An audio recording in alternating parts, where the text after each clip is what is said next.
So what is nucleus? When you talk about atom, atom have a, जैसे cell में nucleus रहता है वैसे एटम में न्यूक्लियस रहता है. Nucleus holds the maximum mass of A atom. ठीक है ना. उसके चारों तरफ क्या होता है? इलेक्ट्रॉन होता है कि नहीं. और ये न्यूक्लियस के अंदर क्या रहता है? क्या रहता है? क्या रहता है न्यूक्लियस के अंदर? प्रोटॉन्स और neutron. Neutrons and protons. Neutrons are positively charged and zero charge, and protons are positively charged. And you have electrons surrounding it, moving, rotating. Okay, revolving rather. जैसे planets in the solar system, and those are negatively charged. So normal when you say atoms are what? Electronuclear. Electroneutral means atoms do not have any charge on its own. But you will say, sir, why? Then you will say because number of protons is equal to number of electrons. तो अगर proton 10 है, positive है, electron तो total become 0, क्योंकि neutron का कोई charge ही नहीं है. क्योंकि न्यूट्रॉन का चार्ज नहीं है, प्रोटॉन न्यूट्रॉन मिलकर 0 हो जाता है कि नहीं? Yes or no? Yes, sir. So in this chapter we will only talk about what? About the nucleus, not about anything else. Clear? So nucleus is a, if you say nucleus का charge क्या है, तो nucleus का charge क्या है? Positive है. क्यों? क्योंकि न्यूट्रॉन्स का कुछ है नहीं, प्रोटॉन्स का क्या है? पॉजिटिव है. तो zero charge, positive charge, total मिला के पॉजिटिव चार्ज हो गया. तो न्यूक्लियस का ओनली पॉजिटिव चार्ज होता है. और रिमेंबर, न्यूक्लियस का जो फोर्स रहता है ना, वो बहुत स्ट्रांग रहता है. उसको बोलते हैं strong nuclear force, which is one of the fundamental force of the nature. Am I correct? Clear? Yes, sir. अगर हम एक एटम को रूम मान लिया जाए, अगर हम एटम को रूम मान लेंगे, एक बड़ा सा रूम है, ठीक है, एटम को अगर हम पूरा रूम मानेंगे, पूरा एटम को, तो न्यूक्लियस क्या होगा? पता है क्या होगा? न्यूक्लियस होगा एक पिन का, एक पिन है, जो पिन होता है ना, पिन या कांटा बोल दो, उसका हेड है इतना छोटा. मतलब सोचो, एक न्यूक्लियस और एक इलेक्ट्रॉन के बीच में कितना एम्प्टी स्पेसेस है. 99% बोलते हैं एम्प्टी स्पेसेस है, 1% ओनली मास है. तो जो न्यूक्लियस का मास है वो बहुत, वो उसका डेंसिटी बहुत ज्यादा रहेगा. क्यों? पूरा जो 1% मास है वो इतने छोटे में रहता है, और बाकी सब में फ्री स्पेस है. देखो ये पूरा फ्री स्पेस है. तो एक्चुअल जो मास है वो किधर है? एक एक एक पिन लेंगे या एक कांटा लेंगे, उसका जो हेड होता है ना, वहां पर कंसंट्रेटेड है. समझ में आया? Clear? So the entire mass of the atom is concentrated at the center, and that is called nucleus. Is it clear? Yes, sir. Okay. तो हमको प्रोटॉन का, हमने पढ़ा कि न्यूक्लियस में दो चीज होता है. न्यूक्लियस में दो चीज होता है, न्यूट्रॉन रहता है और प्रोटॉन रहता है. एक तो हमने पढ़ा कि जीरो, इसका चार्ज जीरो है, न्यूट्रल है, इसका चार्ज पॉजिटिव है. इसका मास भी रहेगा कि नहीं? तो मास क्या रहेगा? किसको पता है प्रोटॉन का मास कितना है? प्रोटॉन का मास है 1.6 into 10 to the power -27 kg. उसको बोलते हैं 1 atomic mass unit. Clear? Yes, sir. Next, neutron का मास क्या रहता है पता है? क्या रहता है एक्चुअल? अगर मास देखा जाए 1.6726, और इसका रहता है 1.6749 इंटू 10 टू द पावर -27. मुझे बताओ कौन सा हेवियर है?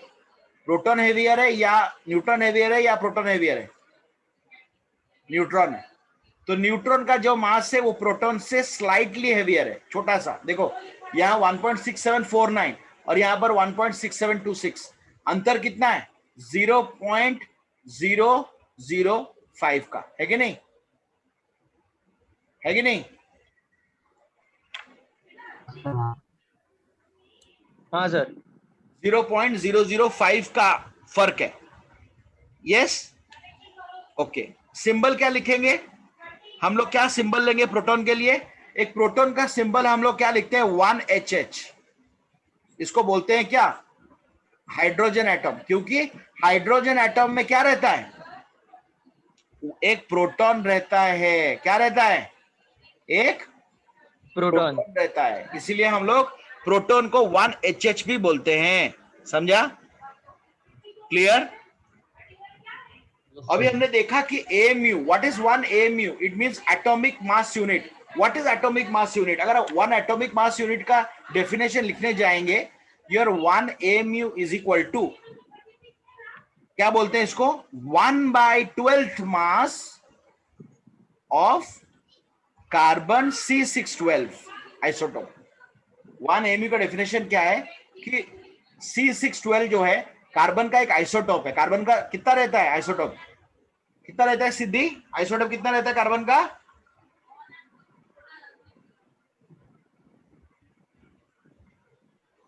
3 आइसोटोप रहता है। 3 आइसोटोप का, एक आइसोटोप का मास का 12th, 1/12 अगर मैं करूंगा तो that is equal to 1 AMU। समझा? Clear? Clear all of you? Yes sir. Then अगर हम प्रोटॉन को लिखते हैं 1HH, तो न्यूट्रॉन को क्या लिखते हैं? ऐसे लिखते हैं। ऐसे लिखते हैं। क्या लिखते हैं? ऐसे लिखते हैं। 1 एन के, एन में U और 1। वो 0 क्यों लिखते हैं? क्यों लिखते हैं 0? क्यों लिखते हैं? क्योंकि इसका चार्ज क्या है? 0 है। कोई चार्ज नहीं है, न्यूट्रल है। समझा? Is it clear? Yes, sir. Yes sir. आवाज नहीं आ रहा है? किसी का आवाज नहीं आ रहा है? Yes sir, yes sir, hello. Yes, okay. So now we will come to the next concept called atomic number and atomic mass. What is atomic number and what is atomic mass? कौन बताएगा? कौन बताएगा? सिद्धि बताओ, क्या atomic number क्या है?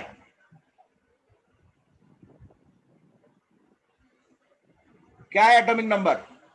अगर carbon लेता हूं, कार्बन का C612 में लिखता हूं, तो ये जो है ये एटॉमिक नंबर होता है, और ये जो होता है एटॉमिक मास होता है। एटॉमिक नंबर क्या बोलते हैं?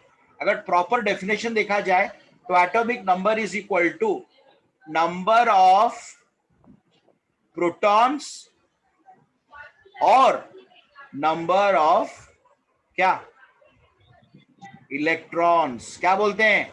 नंबर ऑफ प्रोटॉन्स और number of electrons. Clear? Clear? Yes sir. What is atomic mass? Atomic mass is number of neutrons plus number of protons. अगर मैं n न्यूट्रॉन के लिए लिखता हूं, प्रोटॉन के लिए p लिखता हूं और इलेक्ट्रॉन के लिए e लिखता हूं, तो atomic number is equal to number n का, n कितना n है या कितना p है, सॉरी कितना p है या कितना e है, और एटॉमिक मास को क्या लिखूंगा? p plus n। समझा? समझा? Yes sir. तो मैं अगर बोलूं कि 6 है, तो इसका इलेक्ट्रॉन कितना आएगा? इसका 6 इलेक्ट्रॉन है। कितना प्रोटॉन है? 6 प्रोटॉन है। कितना कितना न्यूट्रॉन है कैसे पता चलेगा? हमको पता है अगर P plus N is atomic mass, इसका मतलब 12 is equal to P plus N। तो P मेरा कितना है? 6 है, तो 12 is equal to 6 plus N। तो N कितना होगा? 6। तो न्यूट्रॉन भी कितना है? 6 न्यूट्रॉन है। समझा? Is it yes clear? Sir. Is it clear? Yes sir. Advait, Advait clear? Yes, sir. आवाज नहीं आ रहा तेरा, कहाँ है तू? Yes, sir. Clear है sir. ओके, तो अभी तुम लोग निकालो, एक ऑक्सीजन एटम है 816, इसका न्यूट्रॉन कितना है, प्रोटॉन कितना है और इलेक्ट्रॉन कितना है?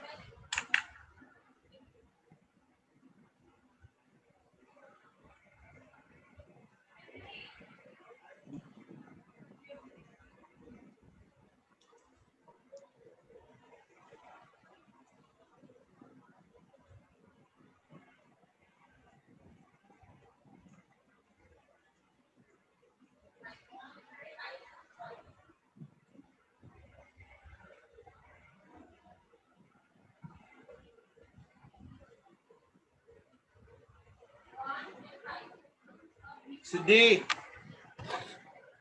बताओ कितना न्यूट्रॉन है, सर कितना 8 प्रोटॉन? इलेक्ट्रॉन है। ओके, प्रोटॉन्स और न्यूट्रॉन्स दोनों सर 8 ही है। ओके। हाँ सर इलेक्ट्रॉन कितना है? 8। अद्वैत तेरा कितना निकला?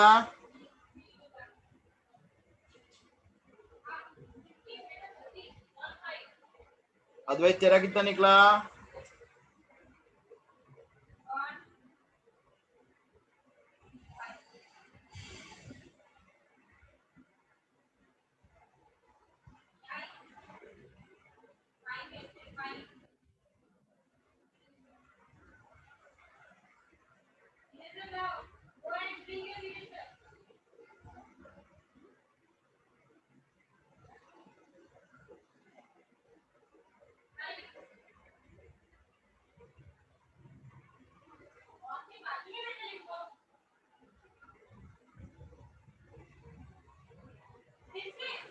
अद्वैत कितना आया?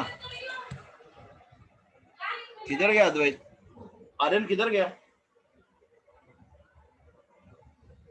किया सर, ज्वाइन वापस किया। अद्वैत नहीं हाँ किया रे? हाँ सर, हाँ हाँ, कितना आया तेरा? सर। रुको सर, अभी सॉल्व नहीं किया, मेरा डिस्कनेक्ट हो गया था सर, 1 मिनट।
कितना हुआ रे अद्वैत?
कितना आया अद्वैत, जल्दी बताओ। सर मतलब क्या हुआ, समझ में नहीं आ रहा है? नहीं सर। क्यों क्यों नहीं समझ में आ रहा है? मैंने क्या बोला? ये क्या है? ये बोलते हैं एटॉमिक नंबर, मतलब नंबर ऑफ प्रोटॉन्स या नंबर ऑफ इलेक्ट्रॉन्स। मतलब P तुम्हारा 8 है, E तुम्हारा भी 8 है। बचा क्या? न्यूट्रॉन्स निकालना है। प्रोटॉन तो निकल गया, इलेक्ट्रॉन निकल गया, तो N plus P is equal to atomic mass. कितना है? 16 है। तो P तुमको 8 पता है, तो N plus 8 is equal to 16। तो n कितना होगा? तो 8 प्रोटॉन, 8 इलेक्ट्रॉन और 8 न्यूट्रॉन। समझा? हाँ सर हाँ। बत्ती जली, दिमाग की बत्ती जली हाँ बेटा? हाँ सर हाँ। और एक करो, न्यूट्रॉन 714 का करो, क्लोरीन क्लोरीन 1735 का करो, और क्या कर सकते हो, बेरिलियम 48 का करो। जल्दी जल्दी करो।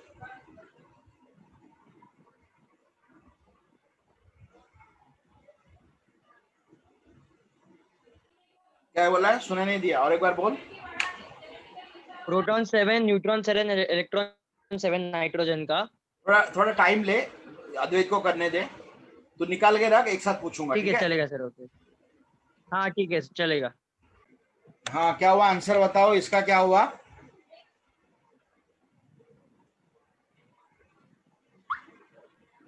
इसका क्या हुआ? 7 सर सबका। सब 7? अद्वैत 7, आर्यन 7? हाँ सर, अभी इसका अपना क्लोरीन का प्रोटॉन 17 प्रोटॉन, 17 इलेक्ट्रॉन्स और इलेक्ट्रॉन। 18 न्यूट्रॉन्स। ओके, और हाँ इसका? सर।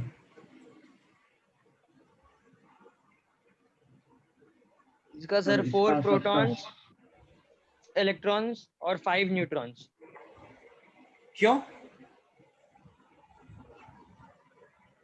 क्यों? नहीं 4 8 है ना सर? तो सब 4 होगा ना? हाँ सबका 4 आएगा सर सर। 4, अच्छा 4 8 है, हाँ सर सब 4 होगा हाँ। एक ट्रिक बताऊं तेरे को, ट्रिक बताऊं? जब तुम्हारा atomic number into 2 is equal to atomic mass होगा ना, तो तुम्हारा न्यूट्रॉन, हाँ प्रोटॉन, सर। इलेक्ट्रॉन तीनों सेम रहेगा।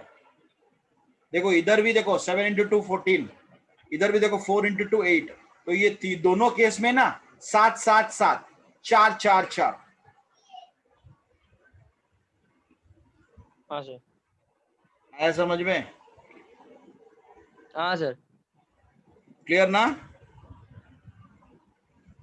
Yes sir. ओके, ये ट्रिक लिख लो, काम आएगा, कोई नहीं बताएगा तुमको ये trick.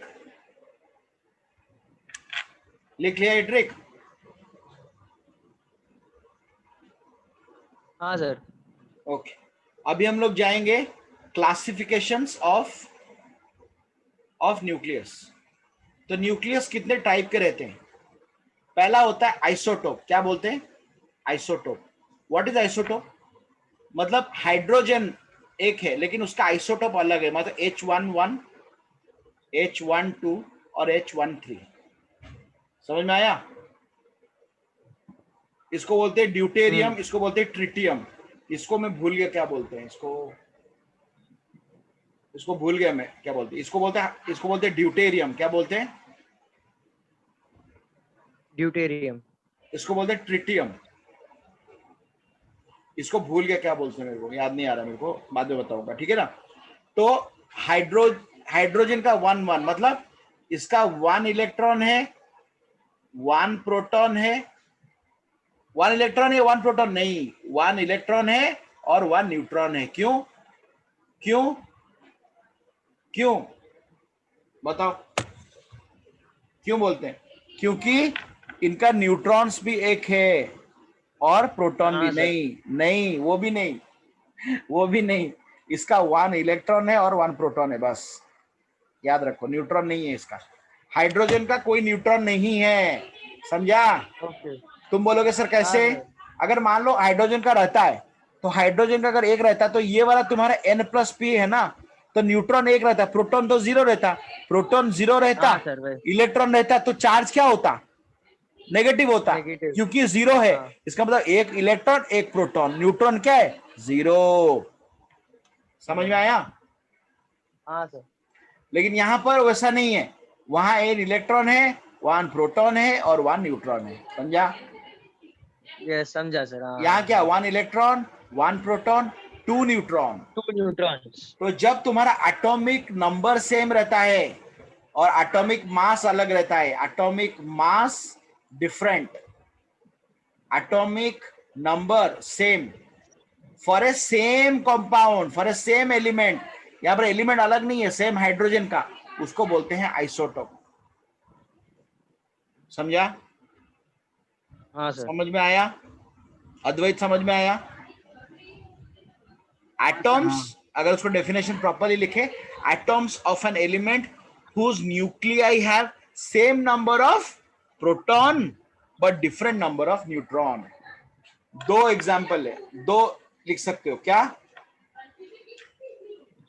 Atom of same nuclei having same number of protons but different number of neutrons, or same atomic number but different क्या? Example Mass. क्या है? एक है H11, H12, H13, ऑक्सीजन का भी है वैसे 8, 16, 8, हाँ. 17, 8, 18. 18, और क्या है? कार्बन क्लोरीन का भी है 17, 35, क्लोरीन 17, 37। हाँ. ये सब एग्जाम्पल है। Okay, clear? Yes sir. Now अभी जैसे आइसोटोप रहता है तो एवरेज एटॉमिक मास हमको निकालना पड़ता है, क्योंकि देखो यहाँ पर अलग अलग मास है, अलग अलग है ना। तो अगर मैं एवरेज पता हो, एवरेज एटॉमिक मास निकालने जाऊं, कैसे निकालूंगा? कैसे निकालूंगा? अगर तुम्हारा M1 mass of one isotope, ठीक है ना, इसको M1 बोलते हैं, मतलब ये एक आइसोटोप का, इसका है, और M2 किसका है? इसका है। ये M2 है, ये M1 है। समझा? What is N1 N2? N1 is percentage, मतलब मान लो ये तुम्हारा जो टोटल एक वैल्यू में 30% ये है, 70% ये है, तो इसका फॉर्मूला क्या है? M1 into N1 plus M2 into N2। मतलब इसका मास कुछ मान लो 30 है, इसका मास कुछ 70 है, तो तुम क्या करोगे? टोटल अगर एवरेज तुम्हें निकालने दे तो 30 इंटू 0.3 प्लस 70 इंटू 0.7, जो वैल्यू आएगा उसको बोलते हैं average atomic mass of atom. समझ में आया? समझ में आया? हाँ सर. एक प्रॉब्लम करते हैं, समझ में आएगा। प्रॉब्लम दिया है, calculate average atomic mass of atom of chlorine of two isotope. दो आइसोटोप है, एक आइसोटोप का मास कितना है? M1 है 35, दूसरा आइसोटोप का मास है, ये क्या बोलते हैं? एटॉमिक मास बोलते हैं, याद रखो, नंबर नहीं बोलते, एटॉमिक मास। एक का 35 है, एक का 37 है, ठीक है ना। 35% वाला जो है ना, उसका N1 कितना है? परसेंटेज कितना है? 75% है, और इसका कितना है? 25%। ऑब्वियसली ना, एक 75 है तो बाकी 25 होगा ना, टोटल मिलकर 100 होगा, है कि नहीं? तो इसका फॉर्मूला क्या है? एवरेज एटॉमिक मास का फॉर्मूला क्या है? M1 into N1 plus M2 into N2। तो मतलब 35 इंटू 0.75 प्लस 37 इंटू 0.25। निकालो आंसर कितना है? कितना आएगा?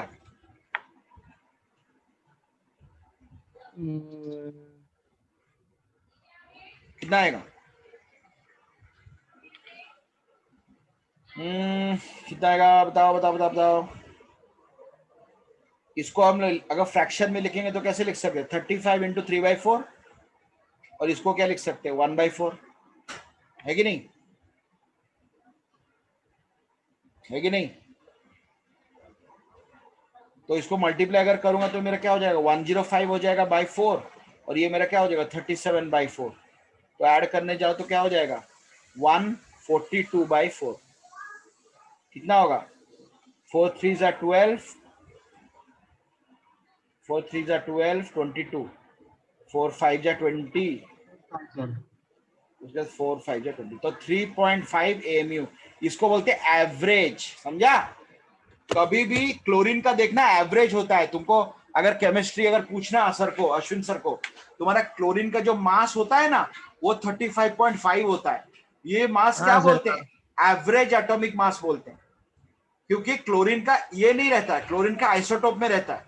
तो दोनों, एक क्लोरीन जब लाते हैं ना, उसका उसका ये आइसोटोप कुछ रहता है, ये आइसोटोप रहता है, ये आइसोटोप रहता है। तो नॉर्मली ये दो आइसोटोप रहते हैं जिसका एक एवरेज मास होता है। तो पीरियडिक टेबल में देखोगे तो तुमको क्लोरीन का 35 नहीं आएगा, 37 नहीं रहेगा, 35.5 रहेगा। समझ में आया? हाँ सर, हाँ अश्विन सर को पूछना, बताएंगे तुमको, ठीक है? Average atomic mass of an atom, ये जो भी तुम फ्रैक्शन में देखते हो, देखो मुझे बताओ, कभी न्यूट्रॉन फ्रैक्शन में हो सकता है क्या? मैं बोलूंगा आधा अंडा खाओ, आधा चपाती खाओ, नहीं ना, न्यूट्रॉन एक ही रहता है, 2 न्यूट्रॉन रहता है, 2.5 न्यूट्रॉन है। तो ये अगर तुम्हारा कोई भी एलिमेंट का मास अगर तुमको मान लो 35.5, 37.2 ऐसा रहता है ना, समझो उसका क्या है? आइसोटोप से, समझा? उसका आइसोटोप से मतलब वो जो, जैसे ऐसा हर एटम का आइसोटोप नहीं देता, जिसका फ्रैक्शनल वैल्यू आया, जिसका डेसिमल नंबर आया ना मास, उसका क्या रहता है? उसका आइसोटोप, उसका एवरेज एटॉमिक मास रहता है। क्लियर? आए समझ में? हाँ सर। एक काम करो, फटाफट ज्वाइन करो, ये खत्म हो रहा है मीटिंग, रिज्वाइन करो। Okay sir.